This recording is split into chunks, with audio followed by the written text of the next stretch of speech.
All right, let's talk in this episode about lead magnets, about freebies, about the secret sauce things that you can use to absolutely blow up your business, fill your pipeline with prospects, and turn your readers into a larger audience. So this entire episode, we're going to break down why you need to have lead magnets in your book and what are some of the best ones that you can use in your book. So this is what typically happens when somebody launches a book.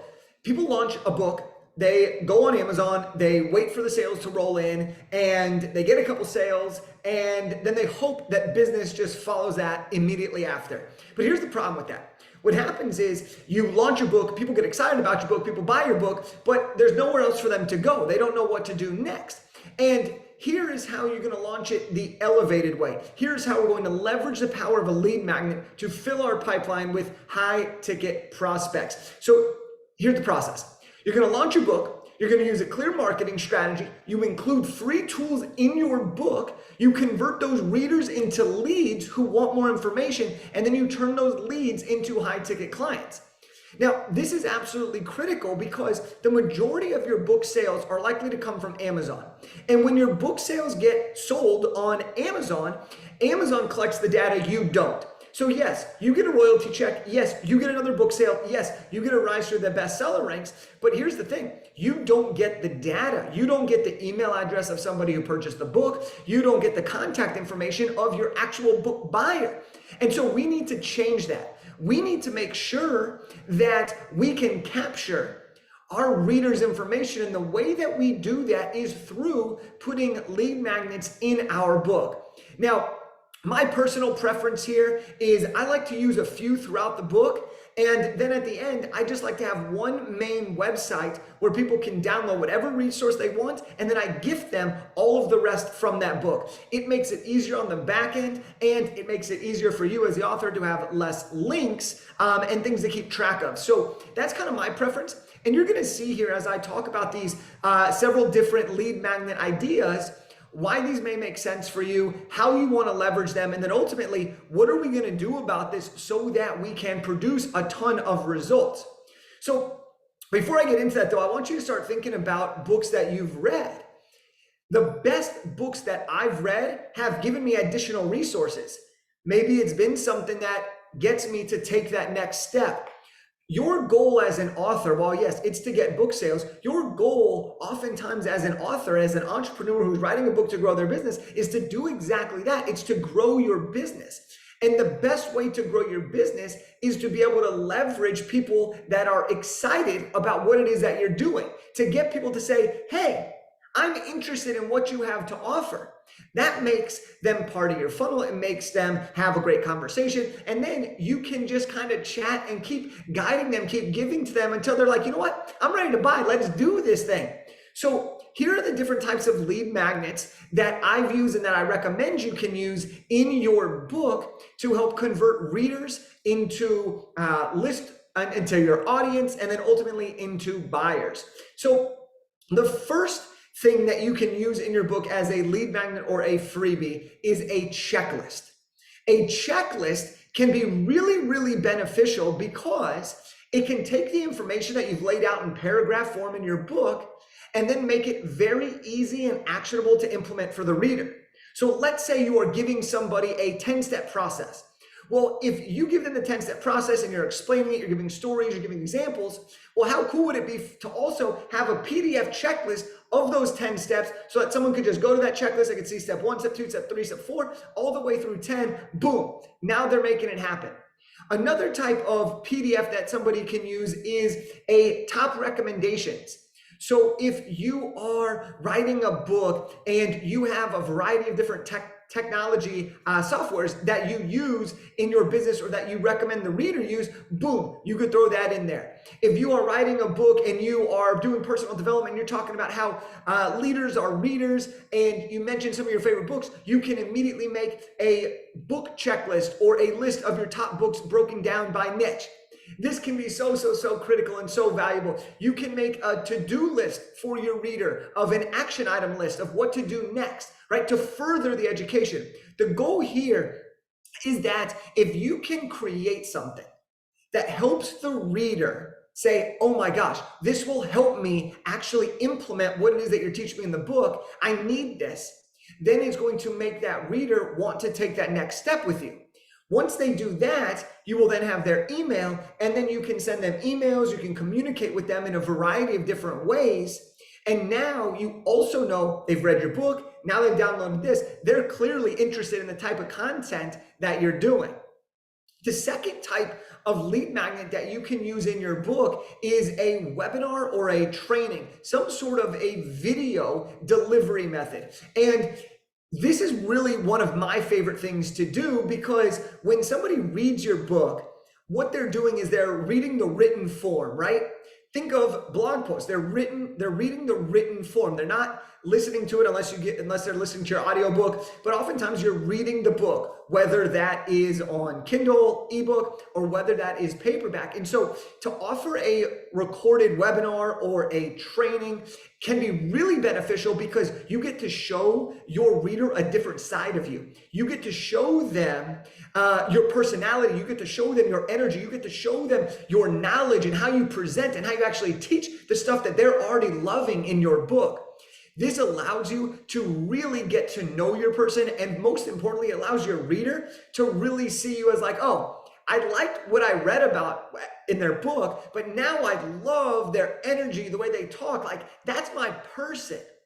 That lends a ton of credibility. That lends to often the reader taking the next step after that training. And on that training, you can even have a next call to action to invite them to the next stage of the journey, whether it's a call, a link to buy, or whatever it may be. The last thing I want to mention here on the webinar training, the video type of lead magnet, is that is a huge perceived value. People view video content very highly. And so people say, you know what, I'll pay $10 for a checklist, but I'll pay $100 for this video. And so that's really, really important, because you're giving away something that in your reader's mind is of high perceived value, making whatever it is that you're offering more enticing and more intriguing for the reader to get access to. The third thing that you can really do here when it comes to putting a lead magnet in your book is templates. Templates are amazing, amazing to do. More likely than not, in your book, you aren't going to be able to put a calculator in there. You're not going to be able to put a full template. Maybe you'll have a screenshot or two, but most of the time you're going to kind of describe your process. You're going to kind of describe what it is. And then you said, oh, by the way, if you're looking for a rental property spreadsheet, boom, you can go get our template that we use here. If you are talking to somebody about, let's just say, if I was writing my book, I could say, hey, if you want to learn how to make 100K from your book, here's the 100K the book calculator. Go here to get it. People are gonna be like, oh my gosh, I'd love to do that. Why? Because you're not gonna teach all of that in your book, but it's incredible for the reader to be like, yes, I want that. I want that. That's intriguing to me, okay? What is really great for templates is to elaborate on a concept and then let the reader plug in their information into your formula. This is so valuable, because then the reader starts to really see themselves doing the thing that you're talking about. And when the reader starts to take action, they're going to eventually likely come to the problem that you help them solve, and then boom, they're going to need to reach out and they're going to ask, what else do you have to help me solve this problem? That's how we kind of guide people through. The next thing that we're going to share here is a quiz. Now, a quiz is, it took BuzzFeed by storm, right? The Harry Potter quiz, what house are you in, right? These quizzes are incredible. And if you have a book and you want to have a quiz associated with that, people might think, oh, you know what? That's a really fun thing to do. Like, let me see. If you talk about 4 different types of entrepreneurs, well, maybe you could have the quiz and say, hey, what type of entrepreneur are you? Find out here. And all of a sudden, they're gonna be like, I gotta take this quiz.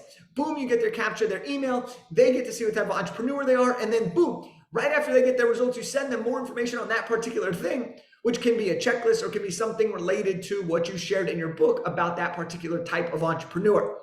Do you see how these lead magnets, these freebies thrown in your book as needed, can really help enhance the reader experience? All right, and then lastly, the last one that we're going to talk about, and let me tell you something here. There are a lot of other lead magnets, but I wanted to just give you 5 today. I wanted to just give you 5. I wanted to wet the palate. I wanted to get you guys started on this. But the fifth thing that I think is really powerful in a book is you literally put a strategy call in there. Call this a discovery call, clarity call, opportunity call, strategy call. I don't care really what you call it, but you give them a direct link to book a call. All right. This is for the people that read the book and are like, yep, I know this is my person. I'm ready to book a call. I'm ready to work with this person. Where do I go next? All right. All these other lead magnets, they're much more value driven. They're much more continue the education and implementation. The strategy call is the most direct call to action, specifically saying, hey, if you're ready to learn more about my program or my course or whatever it is that you are selling on the back end, then go here and book a call. That is a very strong call to action, and it allows somebody to get access to that in the form of a free call, and that can be really, really, really valuable. So let's do a little recap here, okay? Because this is really a great way to leverage your book, all right? So if you're new to books or you're new to using a book to grow your business, the first thing we have to understand is that when we sell our books on Amazon, we don't actually get the data. We want the data to be able to grow our business. So how do we get the data? Well, Amazon isn't going to give it to you. So the way that you get this data is by putting a lead magnet or a freebie in your book. You offer it at opportune times in the book to further the reader's education or implementation. And by doing that, you put yourself in a position to turn the reader into an audience member, a reader into a subscriber. And then you can then leverage that and create that relationship through email, through text, or however you communicate with your audience, and give those people the journey, give those people the value, give those people consistent emails or texts, and that's how you turn them into clients on the back end. So lead generation can be massively, massively important for you when using a book to grow your business. And to sum it all up, we talked about 5 main lead magnets. You can use a checklist or a PDF document. You can use a webinar or training, which would be a video form. You can use templates. You can use a quiz, and you can use a strategy call. When you write your next book or your first book, I want you to think about what can you offer to further that education? What material do you already have that you can use to further the implementation of your reader? Or what have you just mentioned in your book that you can package in a different way to help your reader get the result? There's so many ways to do this, and we talk all about this with our clients in Big Idea to Bestseller. But for now, I just want you to start thinking, what can go where? What's going to be most helpful? What's going to be most valuable? And how do I get this thing started? All right, that is what today is all about, the different types of lead magnets that you can put into your book. So look, if you really enjoyed this, I want you to go look at a few different books. If you haven't grabbed my book, The Elevated Entrepreneur, go ahead and grab that and look at where I put the lead magnets. Okay, I'm always learning new information. I'm always trying new different things. And so this is something that I recommend for you is start learning, start experimenting, start trying. And those are some lead magnets that I think could be really, really great. Now, the last thing I want to mention here, because I really want to make sure that we stress this point. You may feel like, Jake, you're telling me I need to write a book and add lead magnets and additional things and create additional websites and opt-in pages? Well, I'm saying yes. And the reason I'm saying yes is because you're leveraging this book to grow your business. The beautiful thing about this is you don't have to necessarily create a ton of new stuff. You just have to repurpose or repackage what you know already works to help the reader get from where they are to where they want to go. That can be a very powerful lead magnet, lead generation tool, freebie, whatever you want to call it. Ladies and gentlemen, that is what we got for you today. I hope you enjoyed this episode. You know, we'll be back next week with another solo episode. Have a wonderful day, and I will see you next time.